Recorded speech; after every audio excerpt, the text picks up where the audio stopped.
En el siguiente audio escucharemos las meditaciones de Luisa Picarreta titulado La doctrina del vivir en la divina voluntad y su forma práctica. 5 de julio de 1926. Escribe Luisa: me sentía investida y en poder de la luz suprema del querer eterno, y mi siempre amable Jesús se hacía ver en el fondo de mi alma de pie, con una pluma de luz en la mano, en actitud de escribir sobre una luz tupida que parecía tela, pero era luz extendida en mi alma. Y Jesús escribía en el fondo de esta luz. Cómo era bello verlo escribir, con una maestría y velocidad indescriptible. Después de haber escrito como fue, abría la puerta de mi interior y con su mano llamaba al confesor diciéndole: ven a ver lo que yo mismo escribo en el fondo de esta alma.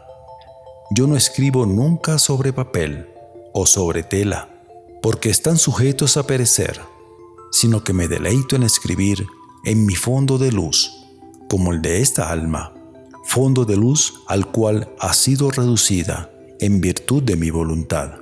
Mis caracteres de luz son imborrables y de valor infinito.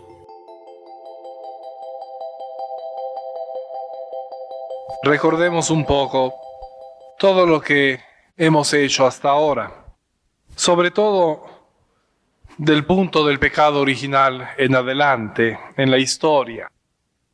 Con el pecado original, repito, el hombre rechazando la luz pierde esa luz, ese contacto con la luz y se vuelve tinieblas. Dios, que era el centro de la vida en Adán, lo iluminaba con su luz, lo hacía un sol resplandeciente a Adán. Por eso cuando se sustrae de la voluntad de Dios, cuando pierde esa iluminación de Dios, pues no queda otra cosa más que ser tinieblas. Si no hay luz, hay tinieblas, no hay de otra. Desde ese momento el hombre vivió en tinieblas, en las tinieblas del pecado, del mal, del error, de la ignorancia, de la falsedad. Así, de bueno que era, se volvió malo. Ahí tenemos toda la historia del inicio después de Adán, como ya en sus propios hijos, Caín y Abel, va creciendo el mal ya desde la generación sucesiva. Y poco a poco crece el mal y crece el mal y crece el mal. Porque así como crece el bien de una manera infinita, porque el bien es infinito, en el hombre crece el mal. Y si la luz crece infinitamente, las tinieblas crecen también. Así, el hombre va creciendo en el mal y está todo narrado un poco en el Antiguo Testamento, en el Génesis. Después, poco a poco, Dios con su infinito amor hacia sus hijos, hacia sus criaturas, poco a poco va de nuevo revelándose, dando a conocer poco a poco de sí mismo a los hombres. Una cosa, después otra, pero de una manera progresiva, de una manera gradual, porque después de que el hombre cayó precisamente en la ignorancia, de saber todo, cayó en esa ignorancia, de la verdad cayó en el error, de la belleza cayó en la fealdad. Pues en esa ignorancia no conocía ya más a Dios, se olvidan. Cuando, por ejemplo, llegamos al Éxodo, dice el libro precisamente del Éxodo, cuando llegamos al pueblo de Israel que está en esclavitud en Egipto, dice así tal cual el libro del Éxodo: el pueblo de Israel clama al cielo, pero no saben a quién. Se han olvidado de Dios, ya no lo conocen, ya no saben quién está allá arriba. Claman a quién sabe qué entidad. Casi. Precisamente se han olvidado ya de Dios. Poco a poco sabemos por medio de Abraham, va llamando a los hombres a su conocimiento. Se revela a Moisés, revela su nombre. Yo soy el que soy, yo soy el ser, yo soy Yahvé. Y poco a poco, a través del Antiguo Testamento, sabemos más o menos cómo ha sido la historia del pueblo de Israel. Pero más que historia del pueblo de Israel, tenemos que ver la historia de Dios que se revela, la historia de Dios que se da a conocer. Para caer con el pecado es fácil. Podemos poner el ejemplo de alguien que se tropieza. Tú te tropiezas en un segundo y ya estás por tierra. Levántate. Necesitas esfuerzo, necesitas tiempo para levantarte, más tiempo del que ocupaste para caer. Con el pecado, pues se cayó. Y para levantarse, pues el hombre tiene que tener y hacer muchísimo esfuerzo. Dios revelándose, obviamente, da un poco y disminuye ese gran esfuerzo que por sí solo debería de haber hecho el hombre, el ser humano. Así, Dios se va revelando y el hombre tiene que hacer mucho esfuerzo para volver al conocimiento de Dios. Tan es así que en toda la historia no se ha llegado en realidad, o no se llegó en aquellos tiempos, a conocer nítidamente a Dios. Muchos se desviaban precisamente por ese esfuerzo que tenían que hacer del conocimiento de Dios. Y aún hoy escuchamos muchas cosas alrededor nuestro, en la sociedad, en el mundo, que se equivocan sobre Dios. Aún todavía no está completo en el mundo el conocimiento de Dios. Se necesita mucho tiempo, mucho esfuerzo, y Dios fue respetando ese tiempo en el hombre. No se adelantó, no tuvo prisas. Si el hombre no quería, pues esperaba un poco más, hasta que fuera formando poco a poco al hombre de nuevo en su conocimiento, en el conocimiento de su voluntad y de su vida. Ven, aún todas las leyes, los mandamientos, todo lo que había en el Antiguo Testamento y que es válido, obviamente, como fundamento de la ley de Dios, pues en el fondo es la manifestación de su voluntad, de lo que Dios quiere. Preparó Dios al pueblo a través de mucho tiempo y lo preparó así a la venida de Cristo, a la venida del Hijo de Dios en la carne, a la encarnación. Así se cumple, como decía hace rato, aquellas frases que los profetas dicen y todas las expectativas que había en el Antiguo Testamento. Aquel pueblo, aquella humanidad que vivía en las tinieblas, ahora ve una grande luz. Y así podríamos aplicarlo a nosotros, a estos tiempos. Cuando descubrimos un poco la vida de la divina voluntad de nosotros, vemos una grande luz. Descubrimos una grande luz. Una luz que nos hace posible que nosotros también nos convirtamos en luz, recibiendo esa luz divina y haciendo que sea como el centro de nuestra vida. A nivel personal, las aspiraciones eran aquellas del Salmo: haz resplandecer sobre mí la luz de tu rostro, que yo vea tu rostro, que yo vea la luz de tu querer. En Jesús, pues, se cumplen todas estas aspiraciones por una parte y por el otro la voluntad de Dios de querer atraer aún más íntimamente al hombre hacia sí. Jesús lleva a cabo la encarnación, lleva a cabo la redención, la salvación de todos, dando a conocer también los misterios de Dios, dando a conocer a Dios. Ven, por ejemplo, uno de los grandes misterios, la Trinidad, pues hasta Cristo se vino a saber. Él lo reveló. Antes, en el Antiguo Testamento, no se sabía. Y es uno de los misterios fundamentales. Ven cómo poco a poco Dios se fue revelando. Así, Jesús durante su predicación dio a conocer profundamente todo el misterio de Dios. Pero de todos modos, el ser humano, como siempre, no es capaz de contener el conocimiento de Dios.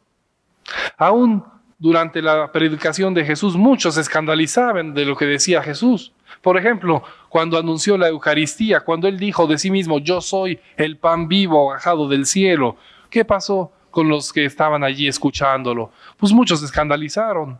¿Qué estás diciendo? ¿Cómo podremos nosotros comer tu carne? Tú, ¿quién te crees venido del cielo? Jesús, de todos modos, no se deja, cuando se trata de la verdad, influir de esa manera. Y es tajante. Cuando el hombre no quiere entender, Jesús y Dios es tajante. Ustedes se escandalizan. Váyanse. ¿Quién se quiere ir? Váyanse, si esto los escandaliza. Y ahí los apóstoles, ¿a dónde iremos? Tú eres la verdad. Cuando Jesús anuncia también durante toda su predicación y todas sus obras, anuncia de ser el Hijo de Dios, pues igual se rasgaron las vestiduras. ¿Cómo es posible blasfema? Se escandalizaron de lo que para nosotros es normal, lo que para nosotros es la verdad. En aquellos tiempos se escandalizaron, no soportaron la grandeza de luz de las palabras de Jesús. Por eso incluso lo mataron a Jesús, por decir la verdad, por hacer conocer a la humanidad más sobre su luz, y las tinieblas no lo han recibido, dice San Juan en el prólogo. Y fue eso. Las tinieblas, para recibir la luz de Dios, tienen que hacer mucho esfuerzo en ese conocimiento de Dios. Jesús mismo durante su predicación anunció que, aunque ciertamente Él reveló todo lo fundamental para la salvación, como dirá aún Santo Tomás, todo lo que Él anunció, todo lo que Él reveló, es lo que sirve para nuestra salvación. Sin duda, fundamentalmente Él reveló todo, pero lo mismo Jesús dijo, les conviene que yo me vaya. Así les mando al Espíritu Santo para que los lleve a la verdad completa, a la verdad toda entera. Quiere decir que, sí, revelando todo, después en la historia de la Iglesia habrá una profundización del Evangelio, una profundización en el conocimiento de Dios, una profundización en la vivencia de Dios. Así como desde el Antiguo Testamento todo fue progresivo, pues aún después de la encarnación y de la redención en Cristo, todo lo demás será también progresivo. El Espíritu Santo está obrando en la historia de la Iglesia y a través de la Iglesia, revelando pues un poco más de lo que es el conocimiento profundo de los misterios de Dios, no diversos de lo que ya está en el Evangelio, no diversos, sino con una profundidad mayor de lo que ya está, que es el mensaje todo entero. Dice aún Jesús en esas palabras cuando anuncia al Espíritu Santo que vendría, los llevará así a la verdad toda entera. Es más, por ahora podría yo decirles muchas cosas, pero no son capaces aún de entenderlas, no son capaces de llevar el peso de estas verdades. Ven cómo Jesús mismo, aunque reveló fundamentalmente todo, no con esa profundidad que en aquellos tiempos no se podía entender. Y muchas cosas no se podrían entender ni aún en esos tiempos. Ven, ya se espantaban de la Eucaristía, ya se espantaban de que fuera realmente hijo de Dios. Imagínense si anunciaba que su Madre Santísima era inmaculada. Nadie lo hubiera seguido. Le hubieran dicho, realmente estás loco.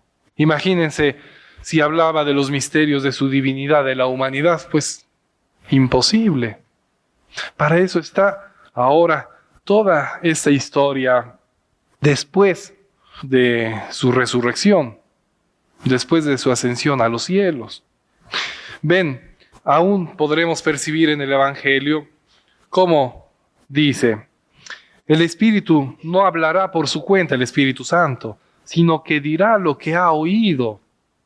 Lo que el Espíritu Santo inspira en la iglesia, no solo como revelaciones, porque eso es una parte mínima, sino como la historia de la teología, la historia de la comprensión de Dios a través, sí, en base en las Sagradas Escrituras, que es la base de la teología y de todo lo que la iglesia es. Está el magisterio que salvaguarda la verdad de esa teología y discierne entre lo que es y lo que forma parte de la verdad revelada, de lo que no forma parte, de lo que ya se desvió. Por eso a la iglesia se le dice la salvaguardia de la verdad. O como se dice, tiene el depósito de la fe, el depositum fidei. Bien, el Espíritu Santo no hablará de otra cosa sino de lo que haya oído, solo que con mayor profundización, con mayor profundidad. Tomará de lo mío y os lo anunciará. Pues en realidad, los misterios de la divina voluntad y de cómo nosotros podemos vivir en la divina voluntad, en el fondo, pues es Jesús mismo, esa divinidad que obró en aquellos tiempos y que está en los evangelios, solo que ahora revelado, dado a conocer a Luisa, por medio de Luisa, lo entendemos en su mayor profundidad. No es diferente del evangelio, atención, pero como toda la historia de la iglesia lo ha dado a entender, es con mayor profundidad. Bien, Luisa llega pues en la iglesia, a través de la iglesia. Es una hija de la iglesia. Así una vez dijo el mismo arzobispo de Trani, Luisa es hija de la iglesia, una hija de la iglesia. No vino al margen de la iglesia. No vino como una figura paralela a la iglesia. Ahora tenemos que seguir Luisa y la iglesia ya no. No. Es en la iglesia. Por eso tenemos, porque Jesús lo quiso y Dios lo quiso así, tenemos que primero seguir lo que en la iglesia hay, lo que es la iglesia, como somos todos iglesia bautizados, y ahí tenemos que profundizar en los conocimientos de la voluntad de Dios que nos transmitió por medio de Luisa Picarreta. Bien, pues a través de ella Dios nos ha dado a conocer estos grandes misterios, esta profundidad de su divino querer, para que nosotros podamos recibir esos conocimientos y podemos hacerlos vida en nosotros, que eso es lo más importante y es la finalidad aún de nuestra propia vida. Hablando más de estas manifestaciones de nuestro Señor a Luisa, la forma en la que Jesús se manifestaba a Luisa es precisamente transmitiéndole luz. Por eso leemos que siempre al principio de los capítulos que dice encontrándome en mi habitual estado. Entonces ya esto supone que no estaba dentro del uso de sus sentidos, en su cuerpo, sino fuera de sí misma, o sea, con su alma. Estaba percibiendo a nuestro Señor solo con el alma, no con los sentidos. Entonces, como leímos en el capítulo pasado, que decía, veía el corazón de Jesús todo luz, ya era una visión del alma, no crean que de estos ojos. Estaba viendo cosas espirituales.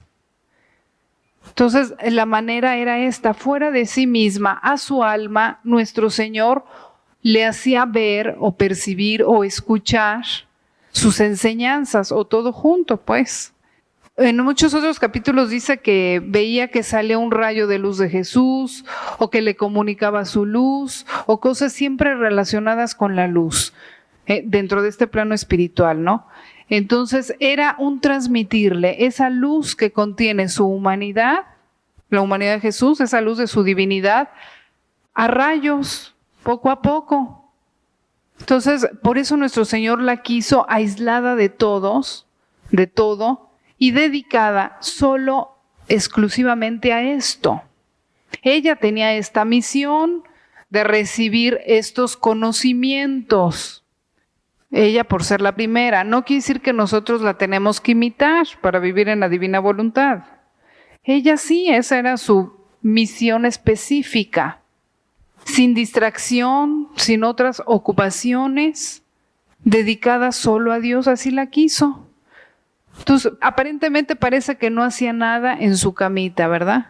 Pero resulta, pues, que su actividad no era exterior, sino interior de su alma. Por eso la quitó de todas las actividades exteriores, relegándola a una camita, para que su actividad no fuera exterior. Porque somos muy dados a pensar que la actividad, incluso apostólica, de apostolados, tiene que ser exterior. Y entonces caemos en ese activismo que nos hace perder la actividad interior o disminuir mucho. ¿A poco no es así? Y ahí estamos creemos que mientras más grupos estemos y a más personas les prediquemos, más estoy haciendo.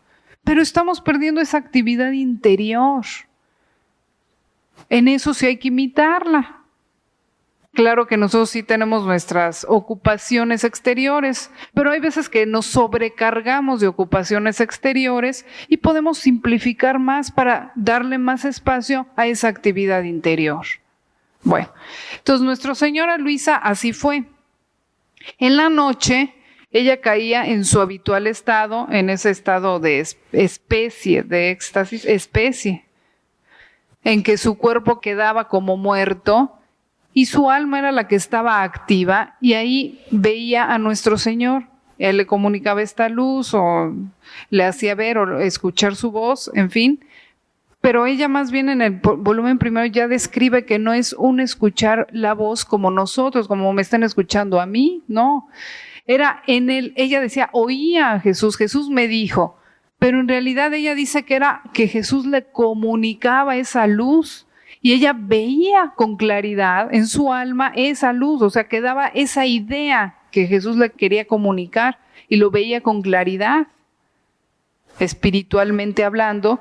Y luego su alma regresaba en sí misma y ya transformaba, siempre con la ayuda de Jesús, esa idea en palabras humanas, en palabras de nuestro lenguaje. Por decirlo de una manera, ¿no? Se le presentaba a Jesús y le hacía ver algún rayo de su humanidad que estábamos viendo, algún acto, algún aspecto de lo que su divina voluntad obró en su humanidad. Luisa captaba intelectualmente esa luz, intelectualmente, con su alma, porque la inteligencia, el intelecto está en el alma, no en el cerebro, está en el alma. No necesitaba del cerebro para captar eso. Entonces, captaba esta luz que nuestro Señor le daba y veía con claridad lo que Jesús le quería hacer, ese nuevo conocimiento. Luego entraba en sí misma cuando llegaba el sacerdote y venía su día normal, la Santa Misa, la oración, el trabajar en sus tejidos, en sus encajes, el tratar a veces con gente, etc. Pero mientras tanto ella seguía meditando en esa luz y ponía su intención de hacer esos actos, de modelar su interior de acuerdo a esa luz que nuestro Señor le estaba manifestando y comunicando. De esta manera, Luisa no solo absorbía ese rayo en su intelecto, en su inteligencia, sino al hacer sus actos diarios de acuerdo a esa nueva luz, quedaba ya como propiedad de su voluntad. O sea, estaba obrando en la voluntad de Dios, de acuerdo a la voluntad de Dios y esa luz de la humanidad de Jesús. Entonces ya quedaba como propiedad de ella, porque ya había hecho actos, como vida de ella. Y Jesús le daba ese espacio de tiempo para obrar. Vemos en los volúmenes que le da un conocimiento X día. Y el siguiente conocimiento no es al ratito siguiente o al día siguiente a veces pasaban 2, 3 días para darle espacio a Luisa a que hiciera este trabajo. Entonces, vean cómo nuestro Señor fue haciendo la obra en Luisa Él poniendo de su parte lo que tenía que poner, que es dar la luz, porque Él es la luz. Y Luisa haciendo su parte, con su voluntad libre, con su libertad, de querer recibir esa luz y de modelarse de acuerdo a esa luz, que no se le quedara solo en conocimiento, sino en su voluntad. ¿Por qué? Porque ya vimos también todos los actos quedan depositados en la voluntad, no en la inteligencia. Podemos tener aquí muchos conocimientos que si no los transformamos en nuestros actos, pues no nos va a servir de nada, porque Dios nos va a juzgar los actos que hacemos. Eso es lo que nos va a juzgar. Es lo que le vamos a presentar a Dios. Entonces, Luisa ponía lo que estaba de su parte para absorber esta luz y crecía en luz al meditar y al hacer sus actos. Y luego Jesús llegaba y le manifestaba o le comunicaba otra nueva luz, porque cada conocimiento que nuestro Señor le iba dando a Luisa era una luz de más, una luz diferente que tenía su característica especial, que iluminaba algo más o todo, pues de manera particular. Y con la correspondencia de Luisa iba encadenando esa luz y le iba haciendo propia. Entonces Luisa iba formando dentro de sí este sol de la divina voluntad dentro de ella, sol tomado de Jesús, comunicado de Jesús mismo. Y luego ya lo ponía por escrito, porque era voluntad de Dios que ella lo pusiera por escrito. ¿Para qué? Pues para que como luz se difundiera después entre los demás, entre los que tuvieran buena voluntad de querer recibir esta luz y quedar iluminados y formar a su vez otros solecitos. Entonces, esa es la grandeza de la obra de Luisa. No crean que fue una vidente más, alguien que recibía locuciones o cosas así. No, Jesús en Luisa hizo una obra mucho más profunda y que duró toda su vida y que va a ser para bien de todos, porque, como veíamos también, al formar este sol de la divina voluntad en Luisa, no era solo para Luisa, porque en Dios no hay exclusivismos, es para todos. Entonces, en vez de que nos vayan a dar celos o cierta envidia, o como a Luisa le dio todo eso y a mí no, hay que decir, gracias a Dios que le dio eso a Luisa, porque yo recibo esto de Luisa. ¿Por qué? Porque todo lo que puso por escrito es también para mí. Qué bueno que le dio todo esto a Luisa. Entonces, esa es la gran obra que hizo nuestro Señor en Luisa para bien de todos. Recordemos que la palabra de Dios es luz. Y no solo es luz creadora, tiene esa potencia creadora de crear su propia luz, es decir, su propia vida dentro del alma que la recibe y la quiere practicar. No solo fue así para Luisa, también para nosotros, cuando tomamos los escritos de Luisa con esta buena voluntad de leerlos, de meditarlos y de quererlos poner en práctica, es Jesús mismo que nos está comunicando esa luz. Primero igual que a Luisa, primero a nuestro intelecto, a nuestra inteligencia, y luego ya está en nosotros si lo queremos hacer vida, al hacer los actos de nuestra voluntad que corresponden. Entonces de Luisa hay que aprender todo esto, toda esta manera en que Jesús obró. Claro que no va a ser la misma obra que en Luisa, en nosotros ya es diferente, porque Luisa fue como que el depósito de todas estas enseñanzas y no habrá otra como ella. Así como la Santísima Virgen, ¿no? Fue toda luz, como ya se vio. Desde el primer instante de su concepción no hubo tinieblas, no hubo pecado, fue toda luz y de ahí empezó a crecer también ella. Su luz, su solezote dentro de ella, del querer divino, hasta que atrajo el sol del Verbo eterno en ella. Pero todos sus actos iban quedando investidos por ese sol del querer divino. Por eso ella es la mujer vestida de sol por excelencia. No hubo ni una tiniebla en ella, ni una nubecita pequeñita que oscureciera ese sol del querer divino en ella. Y también en ella fue en cierto modo así. Nuestro Señor le daba su luz, sus gracias, su querer divino, y ella era libre de ir creciendo y siempre usó su libertad para crecer en esto, para coger la luz de Dios y crecer.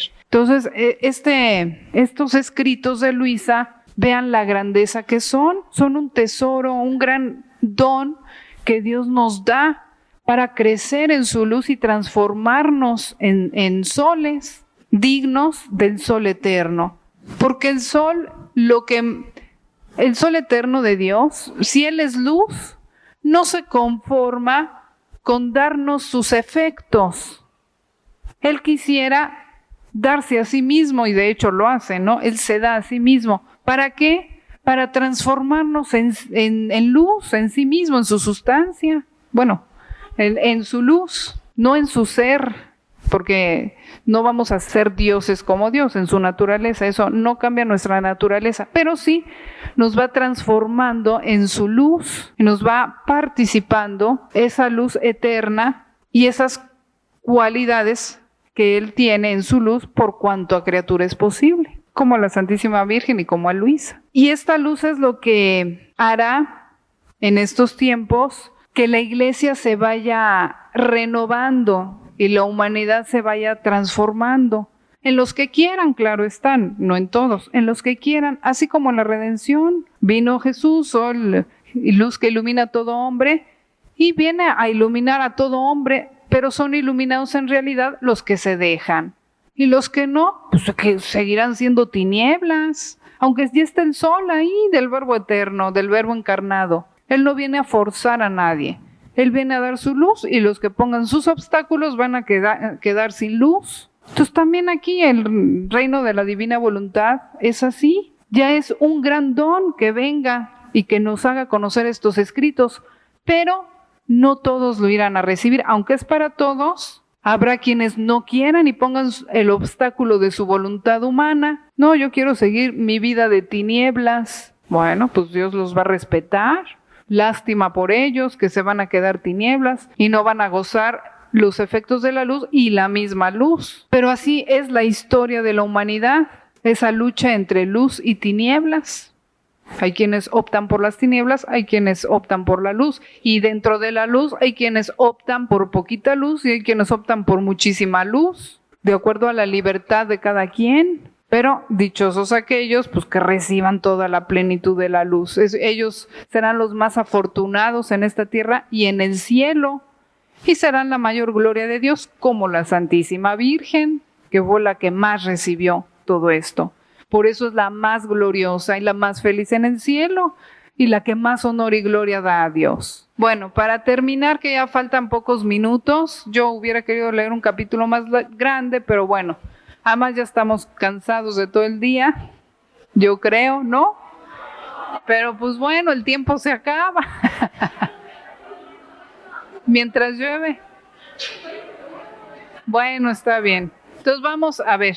En el volumen 19, una vez, nuestro Señor hace ver esto a Luisa. Fíjense, es interesante dentro de lo que estamos platicando. 5 de julio de 1926.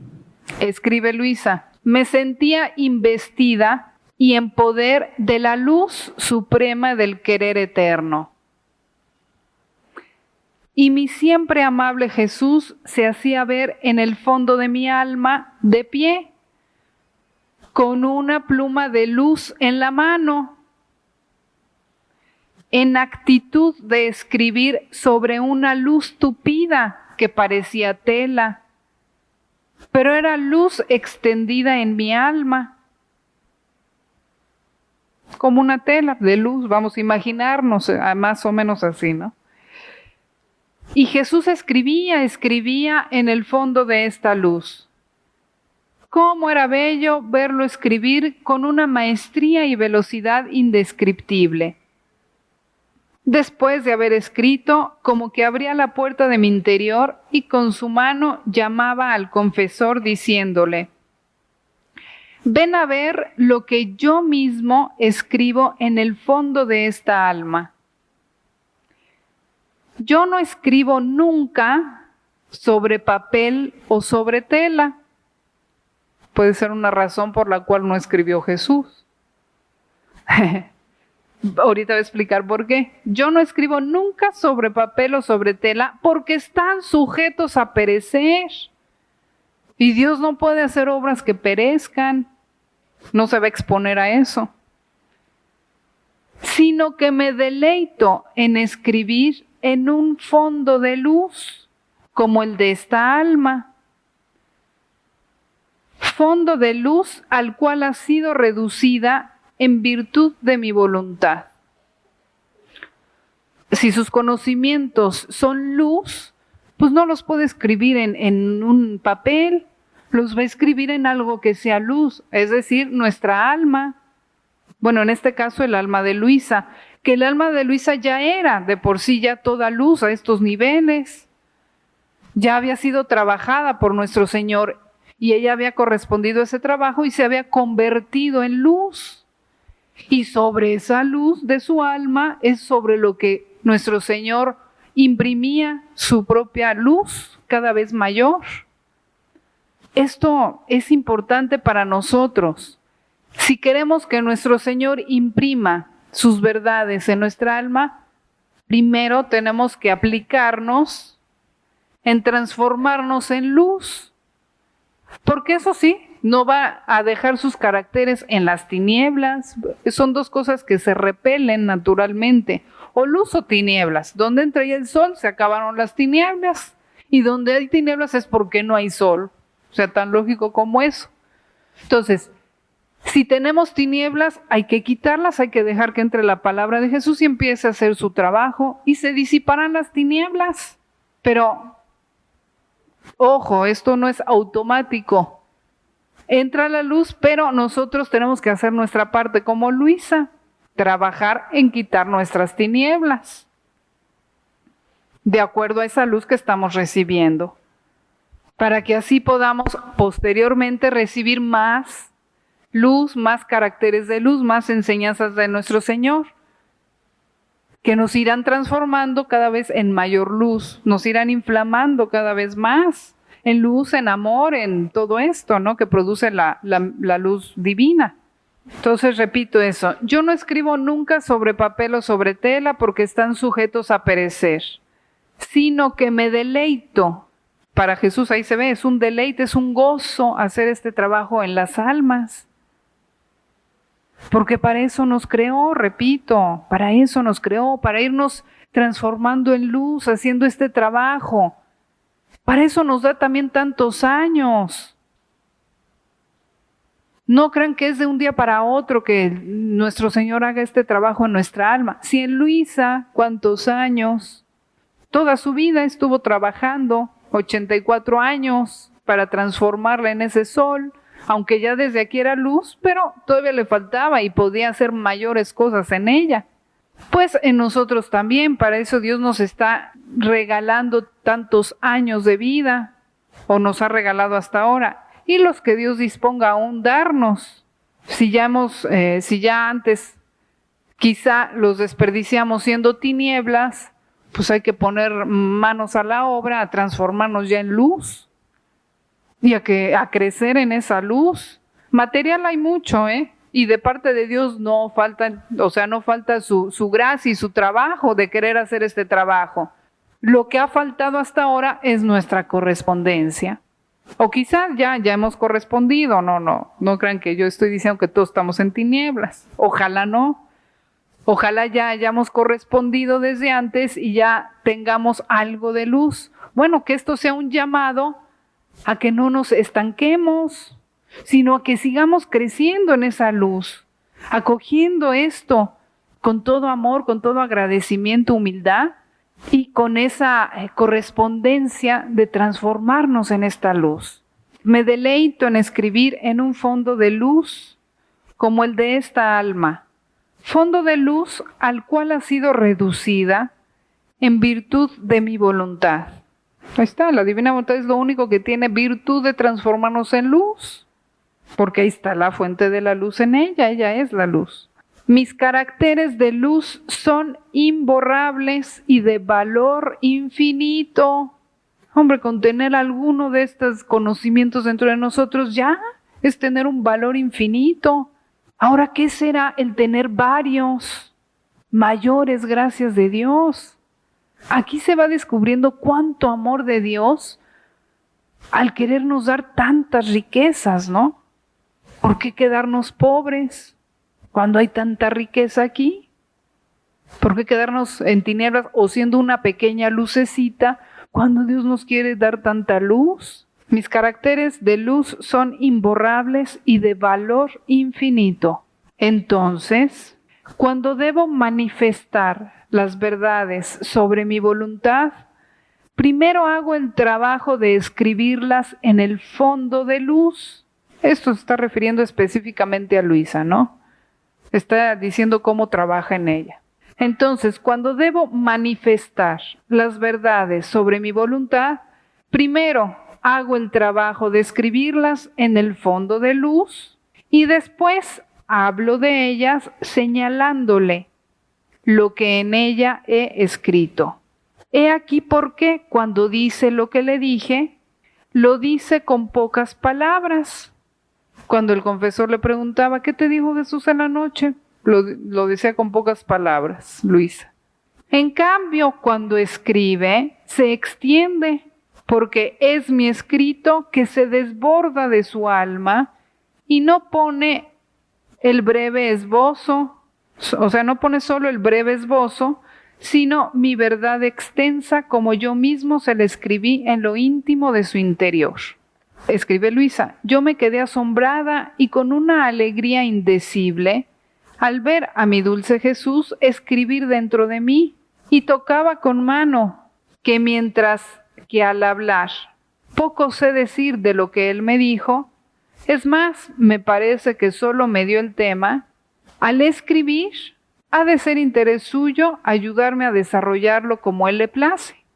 Luego continúa un poco más, pero bueno, esta es lo que por ahora queremos meditar, ¿no? O sea, ver cómo la forma en que nuestro Señor fue haciendo ese trabajo en Luisa.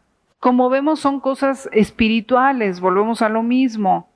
Y por eso todo esto de Luisa hay que entenderlo en ese plano espiritual, hacer ese esfuerzo de espiritualizarnos, de elevarnos al plano espiritual, que ya de por sí, bueno, en un paréntesis, pues, este tema de espiritualizarnos ya viene dicho desde el primer capítulo en que nuestro Señor le habla a Luisa, en el volumen 3, trata justo de esto, de la grandeza de la divina voluntad, pero dice, pero el alma, el hombre debe tratar de espiritualizarse.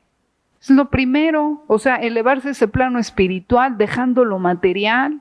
Si no, poco vamos a entender y bastante vamos a distorsionar. En fin, bueno, pues entonces vamos a terminar por hoy porque también ya los tiempos pues ya estaban. Entonces, mañana vamos a ver ya más, a hablar más directamente sobre lo que es divina voluntad. Hoy se fueron poniendo las bases, incluso teológicas. Hoy fuimos poniendo las bases doctrinales y teológicas para ver que todo esto está dentro de la Iglesia y va conforme a la doctrina católica y nos sirve para profundizar. Y mañana ya nos enfocaremos mucho más a lo que es la doctrina del vivir en la divina voluntad y la forma práctica de irnos transformando en soles y que Jesús nos pueda comunicar todo esto. Entonces por hoy, bueno, ya tenemos para meditar un poco, mañana seguiremos. Vamos a hacer una oración de agradecimiento a Dios por toda esta luz que nos está comunicando. Ahora decimos en nombre del Padre, y del Hijo, y del Espíritu Santo. Amén. Allí en su interior nos unimos en esta oración que nuestro Señor, Él mismo, se la regaló a Luisa. Y le dijo, hija mía, estas oraciones han sido realmente salido de mi corazón. Y todo aquel que las rece con la intención de estar conmigo, como está expresado en ellas, yo lo tendré conmigo y en mí, haciendo lo que hago yo. Y no solo lo enfervorizaré en mi amor, sino que cada vez aumentaré mi amor hacia esa alma admitiéndola en la unión de la vida divina y de mis mismos deseos de salvar a todas las almas. Esta oración que vamos a decir, ustedes lo pueden ir repitiendo en su interior, y lo voy diciendo aquí, es lo que nuestro Señor ha prometido, para que quien la haga. Oh Jesús mío, celestial prisionero, ya el sol se ha ocultado, noche invade la tierra y tú te quedas solo en el sagrario de amor. Parece estar viéndote triste por la soledad de la noche, al no tener en torno a ti la corona de tus hijos y tus amorosas esposas que al menos te hagan compañía en tu voluntario cautiverio. Oh prisionero mío divino, también yo siento que el corazón se me oprime por tener que alejarme de ti. Me veo forzado a decirte adiós. Pero, ¿qué digo, Jesús? Nunca jamás adiós. No tengo ánimo de dejarte solo. Adiós con los labios, pero no con el corazón. Es más, mi corazón lo dejo contigo en el sagrario. Contaré tus latidos y corresponderé cada uno con un latido de amor. Numeraré tus afanosos suspiros y para darte consuelo te haré descansar en mis brazos. Te velaré siempre y estaré atento para ver si alguna cosa te aflige y te da dolor.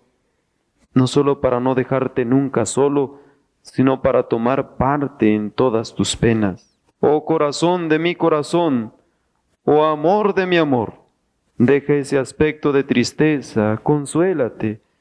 Mi corazón no resiste verte afligido. Mientras que con los labios te digo adiós, dejo en ti mis respiros, mis pensamientos, mis deseos, mis afectos, mis movimientos, los cuales entrelazando entre ellos continuos actos de amor unidos al tuyo, te formarán una corona y te amarán por todos. ¿Estás así contento, Jesús? Parece que me dices que sí, ¿verdad? Adiós, oh amante prisionero, pero aún no he terminado. Antes de irme, quiero dejar también mi cuerpo ante ti. Tengo intención de hacer de mi carne y de mis huesos muchos diminutivos trozos para formar tantas lámparas por cuantos sagrarios existen en la tierra. Y de mi sangre hacer otras tantas llamitas para encender estas lámparas. Y en cada sagrario quiero poner mi lámpara que, uniéndosele a la lámpara del tabernáculo que te ilumina a la noche, te dirá: te amo, te adoro, te bendigo, te reparo y te doy las gracias por mí y por todos. Adiós, Jesús. Pero oye, una última cosa. Hagamos un pacto, y este sea que nos amemos más. Tú me darás más amor, me encerrarás en tu amor, me harás vivir de amor y me sepultarás en tu amor. Estrechemos más fuertemente aún el vínculo del amor. Estaré contento solo si me das tu amor para poder amarte de verdad. Adiós, Jesús. Bendíceme, bendice a todos. Estréchame a tu corazón, hazme prisionero en tu amor, y dándote un beso en tu corazón, te dejo. Adiós, adiós. Amén. El Señor esté con ustedes, y la bendición de Dios Todopoderoso, Padre, Hijo y Espíritu Santo, descienda sobre ustedes y permanezca para siempre.